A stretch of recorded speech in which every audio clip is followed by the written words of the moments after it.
नमस्कार दोस्तों, स्वागत है आपका फिर से एक नई वीडियो में। तो दोस्तों आपको पता है 6 दिसंबर 2025 को बीएसएनएल की थर्ड पीआरसी फाइल आगे बढ़ गई थी। यानी कि जो सैंक्शन है, एसआर सैंक्शन, वहां से नोट तैयार हो रहा था और कमेटी के सामने जाने वाली थी। ठीक है, अभी तक उसकी कोई ऐसे अपडेट नहीं है, आधिकारिक अपडेट नहीं है। लेकिन यहाँ पर आज आपको बताने वाला हूँ कि अगर वो फाइल आगे बढ़ेगी, थर्ड पीआरसी फाइनल होगी, तो किसके बेस पर होगी?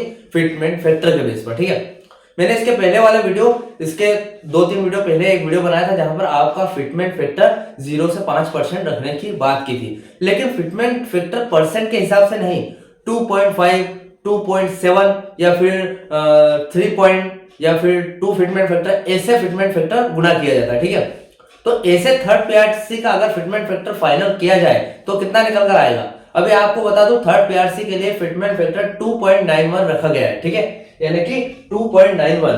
अब ये जो 2.91 है, ये अपने हिसाब से नहीं बोल रहा हूं, ये 2.91 फिटमेंट फैक्टर है, ये सरकार द्वारा निर्धारित किया गया था। और अब यहां पर सवाल आता है कि ये कब निर्धारित किया गया था, ये कैसे निकल कर आया। आज इस वीडियो में डिटेल तरीके से पूरी जानकारी आपको देने वाला हूं और आपका फिटमेंट फैक्टर यही रहने वाला है। और इसी फिटमेंट फैक्टर पर, यानी कि 2.91 फिटमेंट फैक्टर पर आपकी थर्ड पीआरसी लागू होगी। ठीक है, तो फिलहाल चलिए देखते हैं वीडियो में। चैनल पर नए हो तो सब्सक्राइब करें। मेरा नाम है सुनील विश्वकर्मा। जानकारी यूजफुल लगे तो लाइक करके जरूर जाना। चलिए दोस्तों, बढ़ाते हैं वीडियो को आगे। तो दोस्तों यहाँ पर अगर फिटमेंट फैक्टर की बात करूं तो जो थर्ड पीआरसी, आपको पता है थर्ड पीआरसी हमारी जो है वो जल्द ही फाइनलाइज्ड होने वाली है। ठीक है, थर्ड पीआरसी अब ज्यादा टाइम नहीं रह गया है। यानी कि मैंने आपको बताया था पिछले वीडियोस में कि 2 से 3 हफ्तों में, एटलीस्ट एक हफ्ते की बात हुई थी, 1 हफ्ते 10 दिन की बात हुई थी। अब देखते हैं कब तक इसकी जो मैनेजमेंट के सामने मीटिंग हो जाती है। अब देखिए यहाँ पर एक बात आती है कि ये फाइल एसआर सैंक्शन से निकलकर कैसे आगे बढ़ेगी, मैनेजमेंट के पास जाएगी, मैनेजमेंट के पास जाने के बाद क्या डिसीजन होगा, ये बात भी पूरी जानकारी इस वीडियो में बताने वाला हूँ। ठीक है, देखिए हमारा यहाँ पर मेन अपडेट है थर्ड पीआरसी जो 1.92 जो फिटमेंट फैक्टर है वो कैसे निकल कर आया है वो जानेंगे। ठीक है, कहां से आया है। ठीक है, तो पहला पॉइंट हमारा रहने वाला है 100% आपका जो डीए है वो न्यूट्रलाइजेशन होगा, मतलब डीए ऐड होगा आपकी सैलरी में। यहाँ पर सवाल क्या उठता है कि हमारा जो डीए है फिलहाल कितना चल रहा है आज के टाइम पे, यानी कि 2025 में आपका डीए कितना चल रहा है? 233.3%। ठीक है, या फिर 2% ऐसा चल रहा है आपका डीए। ठीक है, तो अगर आपकी सैलरी में, जो कि अभी फिलहाल अगर मान लो 20,000 सैलरी है आपकी, तो आपका जो डीए है अगर आपकी सैलरी में मर्ज होगा तो कितना होगा? क्योंकि थर्ड पीआरसी तो 2017 से मान्य है। ठीक है, तो उस टाइम डीए कितना चल रहा था, या फिर आज का फिलहाल का डीए 233.3% डीए चल रहा है, तो क्या ये डीए न्यूट्रलाइज होगा? यानी कि आपकी 20,000 सैलरी का 233.3% न्यूट्रलाइज होगा, या फिर 2017 के टाइम पे आपका जो डीए चलता था, यानी कि 119.5% आपका डीए चल रहा था 2017 के टाइम पे 119.5% के समथिंग आपका डीए चल रहा था। तो ये डीए न्यूट्रलाइज होगा या फिर 233.3, ये भी आज इस वीडियो में बताने वाला हूँ। ठीक है, अब सेकंड पॉइंट आता है एडिशनल बेनिफिट क्या क्या मिलेगा थर्ड पीआरसी फाइनल होने पर, वो भी बताऊंगा। और फिलहाल फाइल की स्थिति क्या है, कहां तक पहुंची है आपकी फाइल, वो जान लेंगे। ठीक है, तो चलिए हर एक पॉइंट विस्तार से समझते हैं। ठीक है, देखिए सबसे पहला पॉइंट यहां पर आता है 2.91 फिटमेंट फैक्टर की गहराई से गणना करना। क्योंकि देखिए 2.91 फिटमेंट फैक्टर कहां से निकल कर आया, ये आपके मन में सवाल होगा। पूरी बात क्लियर करूंगा विद प्रूफ। ठीक है, आपको भी समझ में आ जाएगा कि कहां से निकल कर आया एग्जैक्टली। ठीक है, देखिए 2.91 एक मनमाना नंबर नहीं है, मतलब हमारे मन से कोई ऐसी बात नहीं बोल रहे हैं हम कि डायरेक्ट कि मनमाना जो भी सरकार ने आया बोल दिया। देखिए यह एक वैज्ञानिक गणना पर आधारित है जो यह सुनिश्चित करती है कि पुराने वेतन और नए वेतन के बीच एक तार्किक संबंध बना रहे। यह गणना 2 मुख्य घटकों पर आधारित है। ठीक है, अब देखिए 100% डीए न्यूट्रलाइज होगा आपका। ठीक है, फिटमेंट फैक्टर का पहला और सबसे बड़ा हिस्सा पुराने वेतन को 1 जनवरी 2017 की स्थिति के अनुसार पूरी तरीके से महंगाई से प्रभाव मुक्त करता है। 1 जनवरी 2017 को जो आपका डीए है, जब उसका क्या होगा, जब थर्ड पीआरसी की सिफारिशें लागू होनी थी उस समय महंगाई भत्ता यानी कि डीए दर आपकी 119.5% थी। जैसा कि मैंने अभी आपको बताया वीडियो में, 2017 के टाइम पे आपका जो डीए था वो 119.5% था आपकी बेसिक सैलरी का। ठीक है, अब मतलब यह है कि कर्मचारियों को उनके मूल वेतन यानी कि 119.5% डीए मिल रहा था मूल वेतन पर।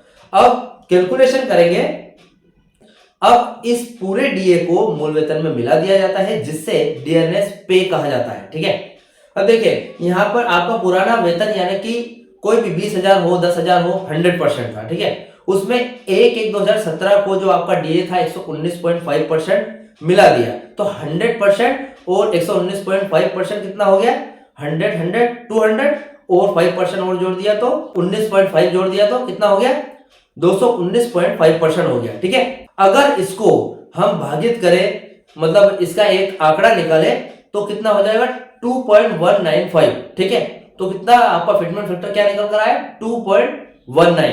5 का नहीं जोड़ते, दशमलव के बाद जो पॉइंट के बाद जो ज्यादा अंक होता है उसको नहीं जोड़ते, तो आपका आया कितना, 2.19 निकल कर आ गया है। यानी 100 रुपए का मूल वेतन डीए मिलाकर 219.5 बन रहा था। यही आपका पहला बेस फैक्टर है, मतलब आपका जो पहला बेस फैक्टर निकल कर आया है 219.5 निकल कर आया है। ठीक है, अब यहां पर बात करें 217 के टाइम पे 119.5 जो आपका डीए चल रहा था उसमें 100% आपके बेसिक पे पर ये निकाला है। ठीक है, 219.5, लेकिन यहां पर क्या आ रहा है, 2.91 निकल कर आ रहा है।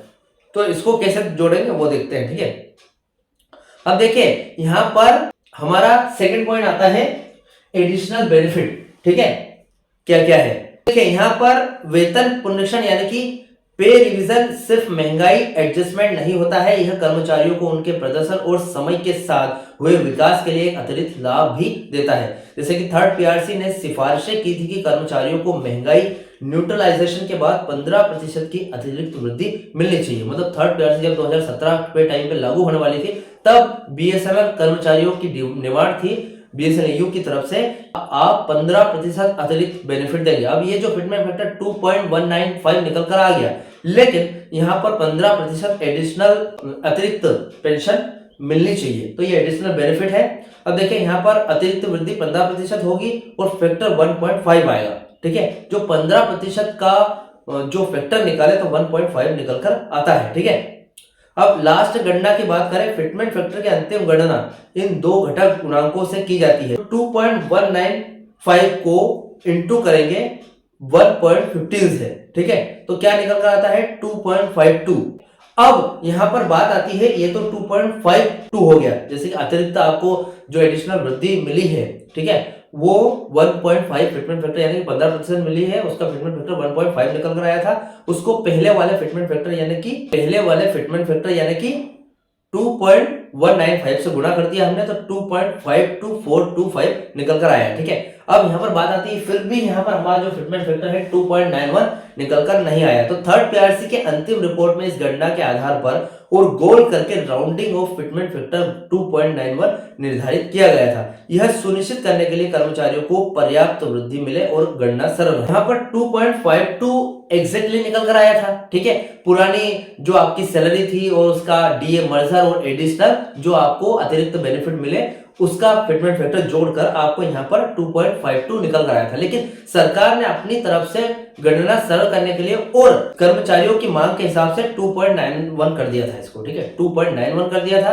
अब निकल कर आया 2.91 का असली मतलब ये है कि आपके 2017 के मूल वेतन में महंगाई को पूरी तरीके से मिला दिया गया है, यानी कि 2.195 और उस पर पर्याप्त अतिरिक्त वृद्धि 15% से अधिक दी गई है। ठीक है, 15 से 18% वृद्धि दी गई है, तो आपका जो फिटमेंट फैक्टर है 2.52 निकल कर आया था, लेकिन सरकार ने अपनी तरफ से 2.91 कर दिया था उस समय। ठीक है, अब यहां पर बात आती है 6 दिसंबर 2025 की फिलहाल अपडेट क्या है और फाइल कहां तक पहुंची है वो जान लेते हैं। ठीक है, आई होप आपको समझ में आ गया होगा कि 2.91 कैसे निकल कर आया। सरकार ने वृद्धि की थी पूरी, वैसे तो ये 2.52 ही रहता, लेकिन 2.91 निकल कर आया है फिलहाल। ठीक है, ये 2017 की बात है, क्योंकि 2017 में ही थर्ड पीआरसी प्रभावी रूप से लागू होने वाली थी। अब यहां पर बात करते हैं, लागू तो होने वाली थी लेकिन यहाँ पर बात आती है कि क्या 2025 के हिसाब से थर्ड पीआरसी फाइनल होगी या फिर 2017 के हिसाब से।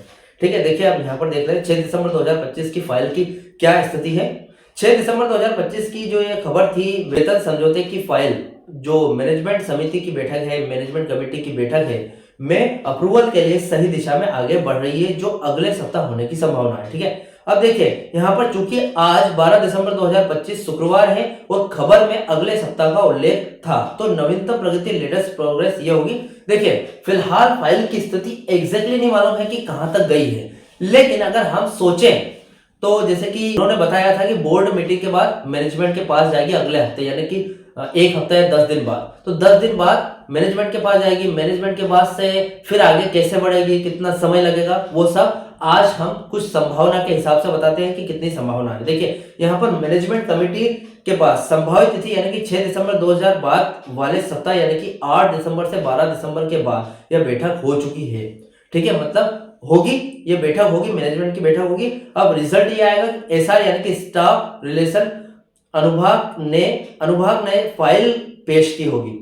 अब देखिए यहाँ पर अनुभाग फाइल पेश करेगा और फाइल में थर्ड पीआरसी के 2.91 फिटमेंट फैक्टर, 0 एरियर की शर्त और बीएसएनएल की वित्तीय स्थिति की पूरी रिपोर्ट शामिल होगी। ठीक है, मैनेजमेंट कमेटी ने यहाँ पर इस प्रस्ताव को अपनी मंजूरी देगी और इसे अब आगे बोर्ड के पास भेजने की सिफारिश देगी। ठीक है, अब यह एक बहुत ही बड़ा कदम होगा इसमें।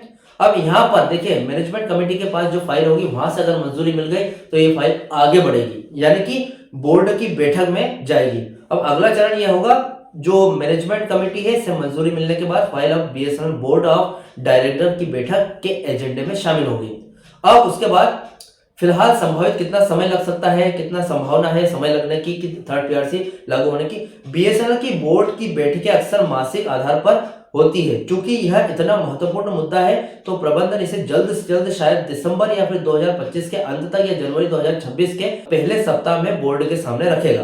अंतिम अप्रूवल कब तक होगा? एक बार बोर्ड ने इसे मंजूरी दे दी तो file dot department of telecommunication के पास अंतिम सरकारी मंजूरी के लिए भेजी जाएगी। ठीक है, अब देखिए यहां पर बताया ये जा रहा है कि फिलहाल मैनेजमेंट कमेटी के सामने जाएगी, उसके बाद बोर्ड के पास जाएगी, बोर्ड के पास जाने के बाद 1.5 महीने का समय लगेगा, उसके बाद डोट के पास जाएगी, जो डिपार्टमेंट ऑफ टेलीकम्युनिकेशन है वहां पर ये फाइल जाएगी, वहां पर मंजूरी मिलने के बाद आपकी थर्ड पीआरसी फाइनल हो जाएगी। तो बात यह है 6 दिसंबर की न्यूज के आधार पर यह मान सकते हैं कि फाइल के एक महत्वपूर्ण चरण यानी कि मैनेजमेंट कमेटी सफलतापूर्वक पार कर लिया, तो अब यह अंतिम चरण यानी कि बोर्ड एंड डोट अप्रूवल की ओर बढ़ेगी। अगले कुछ हफ्तों में इस पर आधिकारिक अनाउंसमेंट होने की पूरी संभावना है। तो देखिए यहाँ पर फाइल आगे बढ़ चुकी होगी, आई होप, जैसे कि एक हफ्ते 2 हफ्ते में यहाँ पर मैनेजमेंट के सामने पेश होने की बात हो रही थी। तो फिलहाल अभी फाइल की लेटेस्ट और अनाउंसमेंट ऐसी नहीं हुई है कि मैनेजमेंट कमेटी के सामने गई है या नहीं। फिलहाल अपडेट में जो भी आएगा मैं जरूर लेकर आऊंगा। तो फिलहाल इस अपडेट से रिलेटेड आपके जो भी डाउट क्वेश्चन वगैरह तो मुझे कमेंट बॉक्स में कमेंट कर सकते हैं। वीडियो अच्छा लगा तो वीडियो को लाइक कमेंट से जरूर करें। मिलते हैं दोस्तों नेक्स्ट वीडियो में। सी यू सून।